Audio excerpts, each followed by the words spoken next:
많은 그 청년들과 청소년들과 취준생들에게 지금 현재 유튜브에서 각광받고 있는 강사들이 있습니다. 얼마 전에는 새롭게 하소서의 전한일 강사로 나오셨고요. 유명하거든요. 왜 유명하냐면 독서래요. 어떤 독서를 하냐면 수험생들이 정신 차릴 수 있는 동기부여의 독서를 합니다. 시원하니까 인기가 많아요. 실력도 있지만 동기부여를 확실하게 주니까 이 취준생들에게 각광받고 있는 거예요. 또 여러 강사들 가운데 인기가 있는 사람들의 대부분의 특징은 동기부여입니다. 이런 얘기들 있잖아요. 습관을 가져라. 좋은 습관을 가져라. 그러니까 매일 규칙적인 생활, 매일매일 해라 이거예요. 그럼 우리가 너무나도 잘 알고 있는 거 아닙니까? 그리고 어떤 강사는 이렇게 얘기해요. 내가 너무 힘들어 있을 때 정말 하루에 수십 권씩 책을 읽었어. 한 달 동안 수십 권 읽고 몇 달 동안 몇백 권을 읽었어. 그리고 나니까 무언가를 생각할 때 책에서 많은 정보를 알았으니까 학습에서 좋은 영향이 있었어. 논리적인 게 뛰어나게 됐어. 머리가 좋아졌어. 이런 얘기도 있어요. 그래서 책을 꾸준히 읽어라. 책을 가까이 해라. 이런 말도 있습니다. 그리고 또 어떤 강사는요. 10년, 20년 후에 자신을 위해서 준비해라. 이런 얘기도 해요.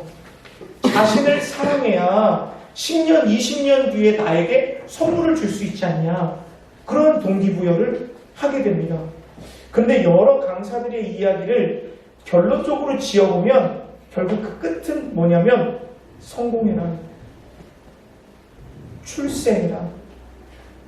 네가 성공하려면 이렇게 해야 돼. 세상의 기준을 두고 말하고 있습니다. 자신의 성공이죠. 그러니까 자신의 성공을 위한 수험생과 학생과 취준생이 성공을 위해서 동기부여 받으니까 인기가 좋은 거예요.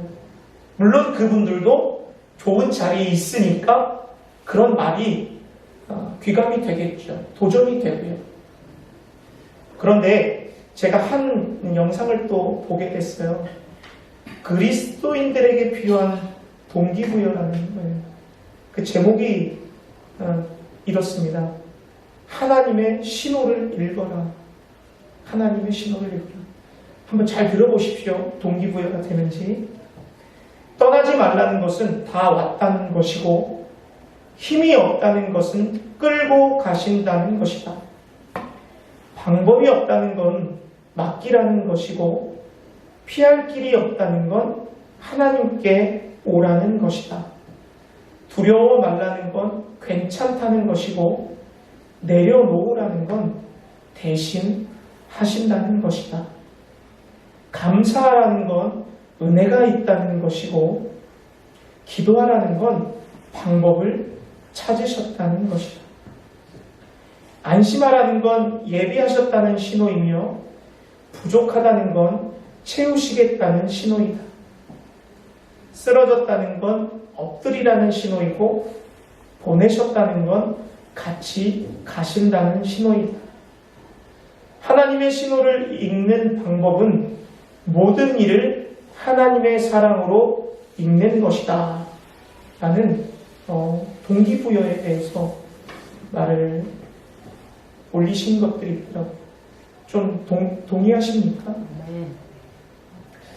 하나님의 의도는 사랑밖에 없기 때문에 모든 순간, 모든 일을 할 때 하나님은 신호를 보내시는데 어떤 신호를 보내시냐? 사랑의 신호를 보내시는 거예요. 그러니까 결국 성도들에게 있어서 동기부여는 자신의 성공을 위함이 아닌 그 사랑의 본체이신 하나님과 동행하는 삶이 목적이 되어야 된다. 지금 내가 하나님과 동행하고 있느냐 하는 것을 한번 생각해 보시길 바랍니다. 오늘 빌립보서 2장 1절부터 11절의 말씀을 우리가 읽었는데요. 자세히 한번 들여다보면 사도 바울이 빌립보 교회 성도들에게 어떻게 해야 하는지에 대해서 동기를 부여하고 있는 내용이 적혀 있습니다. 우리 1절을 한번 보니까요. 그러므로 그리스도 안에 무슨 권면이나 사랑이나 무슨 위로나 성령의 무슨 교제나 긍휼이나 자비가 있거든 너희들에게 어떤 일이 있거든 어떻게 해라 라는 동기를 부여하고 있는 거예요. 여러분 오늘 1절에 있는 그리스도 안에 라는 단어에 조금 먼저 집중해 보시기를 바랍니다. 그리스도 안에라는 말은 헬라어의 엔이라는 단어를 사용했는데요. 그 엔이라는 단어는 뭐뭐 안에, 뭐뭐에 의하여, 뭐뭐를 가지고 라는 것이거든요. 그러면 그리스도 안에서 그리스도를 가지고 그리스도로부터 출발하는 것이라고 다시 말할 수 있습니다. 그럼 우리 성도의 가치관과 성도의 삶의 방향은 모든 것이 그리스도로부터 나와야 되는 것이고 그리스도 안에 있어야 되는 것이고 그리스도로부터 시작되어야 되는 거예요. 그리스도로 출발한 모든 것들, 다시 말해 그리스도의 마음이 성도의 마음이 되어야 되고 그리스도의 삶이 성도의 삶이 되어야 되고 그리스도의 시선이 머물고 있는 곳에 우리 성도들의 시선이 그곳에 머물러야 된다는 것이에요. 우리 사랑하는 자녀들이 오늘 지금 열심히 잘 예배드리고 있습니다. 그곳에 주님의 시선이 어린아이들에게 있기에 우리의 시선도 어린아이들에게 있는 것이고 고아와 가부에게 그리스도의 시선이 있기에 우리도 그곳에 시선이 있고 그 삶을 살아가는 것 아니겠어요?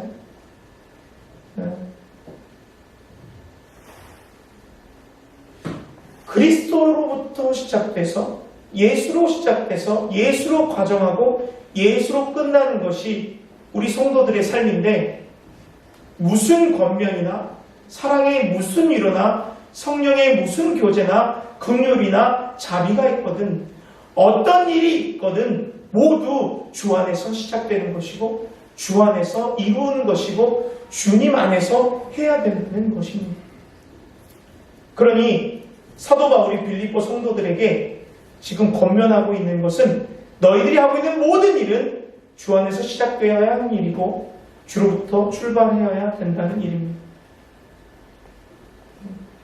근데 오늘 여기 등장하는 단어를 보면 권면, 사랑의 위로, 성령의 교제, 긍휼과 자비 이 단어들을 조금 살펴보면 여러분 자신의 성공을 위해서 등장하는 권면들인가요?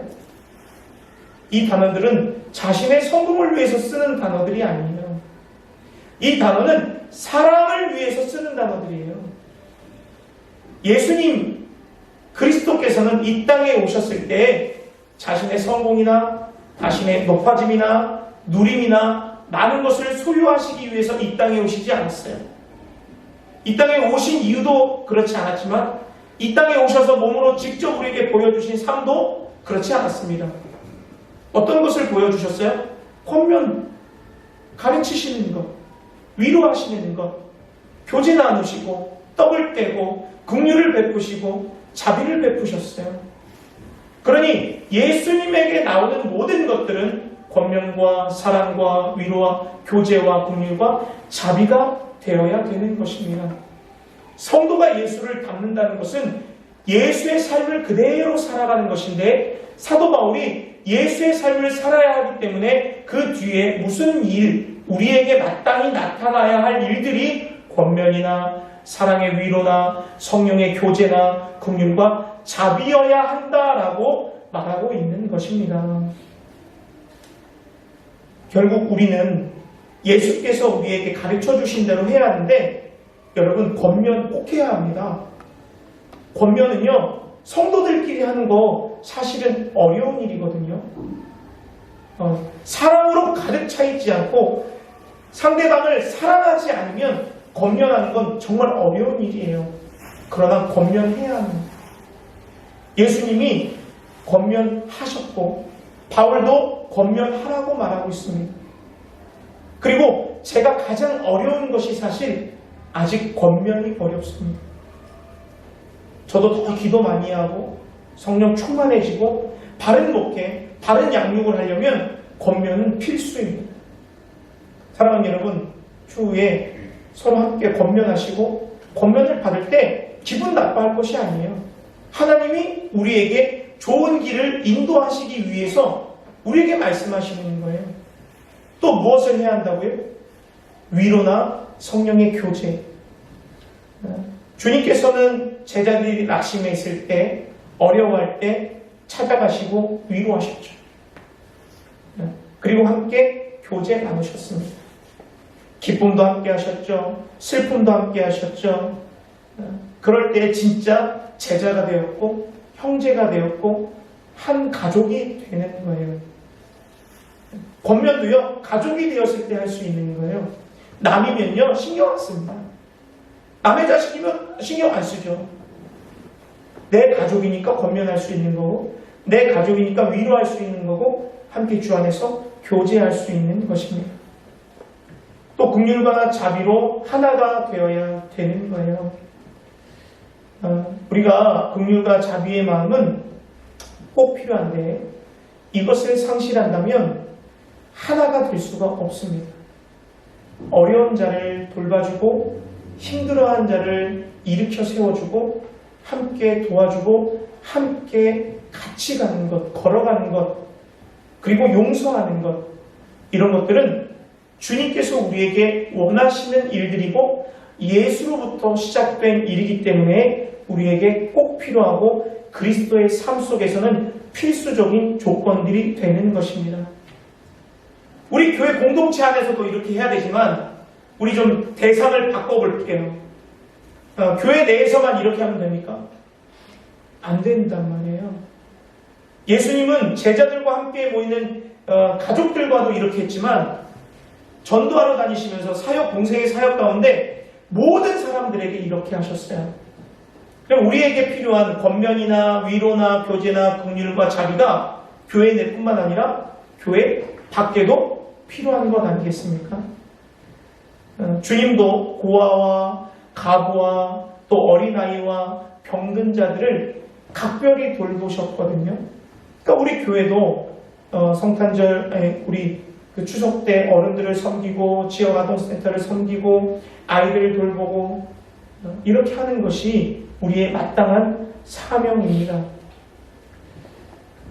무슨 일이 있거든 이것은 만약에 전제하는 거예요. 그러니까 너희들에게 만약에 그리스도의 마음으로 시작된 모든 일과 권면과 사랑과 긍휼과 자비가 있으면 마땅히 해야 한다라는 것을 사도 바울이 빌립보 성도에게 동기부여를 하고 있는 겁니다. 사랑하는 여러분, 충만 공동체에 주님의 마음으로 시작된 무슨 권면이 필요하거나 사랑의 위로가 필요하거나 성령의 교제가 필요하거나 긍휼과 자비가 있어야 할 곳에 일이 생긴다면 우리는 반드시 그 일을 감당해야 될 줄 믿습니다. 왜냐하면 그 모든 것은 영적인 일이기 때문입니다. 하나님께서 우리에게 원하시는 것, 천하보다 귀한 그 양을, 영혼을 주님께로 인도하는 것을 기뻐하시기 때문에 우리는 반드시 이러한 일들을 해 나가야 합니다. 우리 2절을 살펴보면 마음을 같이하여 같은 사랑을 가지고 뜻을 합하여 한 마음을 품고 아무 일에든지 다툼이나 허용으로 하지 말고 오직 겸손한 마음으로 각각 자기보다 남을 낫게 여기고 각각 자기 일을 돌볼 뿐더러 또한 각각 다른 사람들의 일을 돌보아 나의 기쁨을 충만하게 하라. 사도 바울은 이 빌립보 성도들에게 동기에 대해서 말할 뿐만 아니라 해야 하는 방법도 알려주고 있습니다. 2절을 보니까요, 마음을 같이하여 같은 사랑을 가지고 뜻을 합하여 한 마음을 품어라. 사랑의 마음을 가지고 그 사랑의 마음과 사랑의 뜻을 합해라라는 말이 되겠죠. 성도들 간에 먼저 이 사랑이 없으면 어떤 일도 할 수가 없습니다.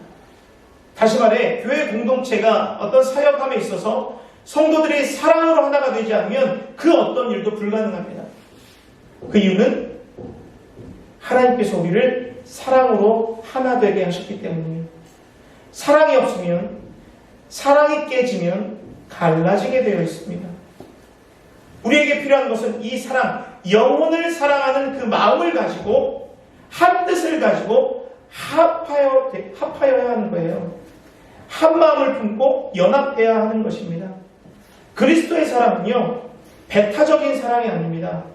서로 상호적인 관계 속의 사랑인 거예요. 상호적이라는 것은 어떤 말입니까? 어떤 이 무리가 있으면 둘 이상의 이쪽이나 저쪽 한 곳을 택하는 것이 아니라 이 모두를 아우른다는 것 아니겠어요? 우리가 교회에서 어떤 일을 할 때 사실 나의 마음에 들지 않는 일도 많이 있습니다. 그러니까 내 경험과 상대방의 경험과 공동체의 경험이 다 달라요. 그러니까 견해가 다르죠. 생각도 달라요. 그러나 교회에서 어떤 일을 할 때, 또 같이 봉사를 할 때 내가 견해가 다르다고 상대방을 배척하면 안 된다는 것입니다. 그리고 교회에서 어떤 일을 할 때 저건 아닌데 라고 판단하기보다 조금 나의 생각을 내려놓고 사랑으로 하는 것이 먼저 중요하다는 거예요. 그렇게 되면 내가 조금 내 의견을 내세우지 않아도 함께 서로 협력해서 더 좋은 것을 만들어낼 수 있습니다. 교회 내에서는요, 물론 나보다 안 좋은 어떤 방법, 나보다 조금 못한 방법들을 제시할 때도 있어요. 그게 틀릴 때도 있습니다. 그러나 그 틀리는 것이 중요한 것이 아니라 그 틀림에 있어서 서로 갈라지는 것이 안 좋다는 거예요. 갈라지지 말라는 거예요. 사랑이 있으면 뜻을 합할 수 있고, 사랑이 있으면 다툼이나 허영을 하지 않을 수 있습니다. 두 번째, 어떤 방법을 말하냐면 다툼이나 허영을 하지 말라고 말합니다. 권면이나 위로나 교제나 긍휼이나 이것은 영적인 일이라고 말씀드렸잖아요. 사랑으로 하나가 되는 건 영적으로 연합하는 것인데, 영적인 일에는 꼭 어둠의 영이 방해를 합니다.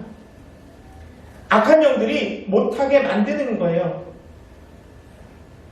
어떤 것을 이용해서 못하게 하느냐? 바로 허영입니다. 허영이란 뜻을 좀 살펴봤어요. 이렇게 설명하더라고요. 자기 분수에 넘치는 외관상의 사치라는 거예요. 필요 이상의 거칠애가 허영이라는 거예요. 허영이 있으면 나를 내세우고 싶은 것, 내가 인정받고 싶은 것, 내가 요만큼 했으니까 내가 했잖아 라고 말하고 싶은 것, 이게 있으면 다툼의 여지가 된다는 겁니다. 이 허영을 틈타고 사랑이 깨지게 되어 있어요. 목회자도 마찬가지입니다. 목회자 잘났다고 알아주길 원하면 성도들이 상처받는 거예요. 교회에서 중직을 맡고 있는 사람이 나 알아주길 원하면 그 중직을 맡고 있는 사람이 높아져야 되는 거예요. 목사님도 안 들어옵니다. 성도들이 안 들어옵니다. 자기가 가장 높은 사람이 되버려요. 하나님도 안 들어오는 거예요. 권사님이나 집사님이나 장로님이나 모든 우리 교사나 할 것 없이 나에게 허영이 들어간다면 사단이 틈타는 거고 갈라지는 거예요. 사랑으로 합할 수 없는 것이고 분열의 영이, 악한 영이 틈타게 되는 것입니다. 교회의 분쟁의 불씨가 되고요. 성도 간의 장벽을 만들게 되는 그런 일들이 벌어지게 되는 것입니다. 그래서 우리가 열심히 일하고 나서 인정은 누구한테 받는 거예요? 하나님께 받는 거예요. 하나님이 잘했다 칭찬하면 그걸로 만족하는 겁니다. 이 땅 가운데서 내가 일하고 칭찬받으면 내 건 다 찾아먹은 거예요. 사람에게 칭찬받으면 이미 칭찬받을 건 다 받은 겁니다. 그러나 하나님께 받는 상이 더 큰 거죠. 우리의 꼭 맞는 상을 주시기 때문이겠죠. 세 번째, 오직 겸손한 마음으로. 겸손한 것은 우리가 가지고 있는 죄성과 반대예요. 다 이게 똑같은 말이거든요. 겸손은 교만은 자신을 드러내야 되는 거예요. 겸손은 자신을 죽여야 되는 거예요. 그러나 허영과 이 자기가 높아지기 위한 교만이 다툼을 만드는 거죠. 그러니까 교만하면 저 사람을 업신여기게 됩니다. 그러니까 나보다 남을 낮게 여길 수가 없어요. 왜? 내가 높으니까. 내가 더 잘났으니까. 내가 경험이 많으니까. 내가 전공자니까. 내가 더 그 일에 먼저 했었으니까. 근데 교회는요, 먼저 한 게 중요한 게 아니에요. 전공한 게 중요한 게 아니에요. 내가 좋은 직분, 내가 오래 교회를 다니는 게 중요한 게 아니에요. 내가 목사님하고 친한 게 중요한 게 아니에요. 그 가운데 무슨 일을 하든 간에 그리스도 마음 가운데 시작된 위로나 권면이나 그 사랑이나 긍휼이나 자비는 함께 한 마음을 이룰 수 있는 겸손이 중요한 겁니다. 겸손할 때에 주님의 일을 주님이 원하시는 방법으로 주님께 영광된 일을 할 수 있게 되는 겁니다. 그리고 마지막으로 각각 자기 일을 돌볼 뿐더러 각각 다른 사람들의 일을 돌보아 나의 기쁨이 되게 하라. 자기 일만 하는 것이 아니라 물론 자기 일도 열심히 해야 하겠지만 그래 네가 잘났으니까 난 내 일만 할게. 그리고 뒤도 안 돌아보고 말아버리는 것이 아니라 내 일도 열심히 하지만 상대방의 일도 같이 도와주는 거예요. 협력하는 것을 말하는 것입니다. 사도 바울이 주 안에서 할 수 있는 주님의 마음을 품고 할 수 있는 일에 대한 방법도 이렇게 제시하고 있는 거예요. 사랑으로 하나 되어라. 자신을 내세우지 말아라. 그걸 통해서 다투지 말아라. 서로 남에 있는 일도 내 일처럼 열심히 협력하고 도와줘라. 이것이 바로 그리스도 예수의 마음이다. 너희 안에 이 마음을 품으라. 곧 그리스도 예수의 마음이다. 사랑하는 여러분, 우리가 성도로서 살아갈 때에 가장 중요한 것은 책을 많이 읽는 것이 아닙니다. 좋은 습관을 갖는 것 중요하죠. 나 자신을 사랑해야 이웃을 사랑할 수 있기 때문에 중요합니다. 그러나 우리가 성도로서 살아감에 있어서 가장 중요한 것은 예수의 마음이 나의 마음이 되어야 돼요. 하나님의 사랑이 나에게 있어야 하고 하나님의 시선이 있는 곳에 내 시선이 있을 때 그분과 동행하는 거예요. 넘어져 있을 때 예수님의 마음이 그래 넘어졌으니 푹 쉬어라. 너는 그거밖에 안 되니까. 예수의 마음이 그런 마음이시겠어요? 아니에요. 넘어져 있는 자가 있으면 일으켜주기를 원하는 게 예수의 마음이에요. 병든 자가 있으면 가서 고쳐주는 것이 예수의 마음이에요. 상처받는 자가 있으면 가서 위로해주는 것이 예수의 마음이에요. 소외된 자가 있으면 같이 옆에 있는 것이 예수의 마음이에요. 그리스도인 성도의 삶은 이 예수의 마음, 사랑을 품는 것이 가장 중요합니다. 사랑하는 여러분, 예수의 마음을 품으시기를 주님의 이름으로 축복합니다. 예수님의 사랑이 우리 사랑하는 성도들의 마음 가운데 가득 차 넘치기를 주님의 이름으로 축복합니다. 예수의 사랑으로 충만해야 됩니다. 6절부터 8절까지 보니까요, 이 예수님이요 이대로 하셨더라고요. 예수님이 하나님과 동등됨을 취할 것을 여기지 아니하시고 되어 있잖아요. 예수님은요 하나님의 신성을 가지고 계세요. 완벽한 사람이기 때문에 인성도 가지고 계십니다. 그런데 예수님이 하나님이신데 하나님과 동등될 것을 취하지 않았다는 거예요. 얼마나 겸손한 분이십니까? 그리고 성부, 성자, 성령이 연합하여서 한 뜻을 이루어서 영원 구원 사역에 앞장섰잖아요. 사랑으로 하나가 되신 거예요.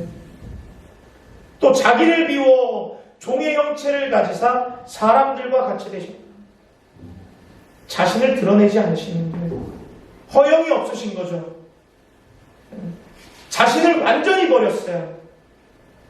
그리고 마지막으로 자기를 낮추시고 죽기까지 복종하셨다. 나 자신을 위한 일이 아니라 많은 영혼들을 위해서, 다른 사람을 위해서, 피조물을 위해서 나를 완전히 던져주신 분입니다.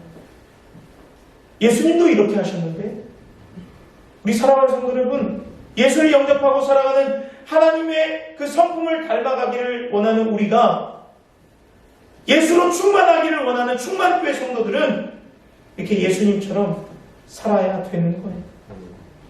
그러면 그 결과 어떻게 되느냐? 우리 10절, 제가 성경을 읽어드리겠습니다. 이러므로 하나님이 그를 지극히 높여 모든 이름 위에 뛰어난 이름을 주사 하늘에 있는 자들과 땅에 있는 자들과 땅 아래에 있는 자들로 모든 무릎을 예수의 이름에 꿇게 하시고 모든 입으로 그리스도 예수를 주라 시인하여 하나님 아버지께 영광을 돌리게 하셨다. 아멘. 예수님의 겸손의 결과는요, 하나님이 그를 높여주셨어요.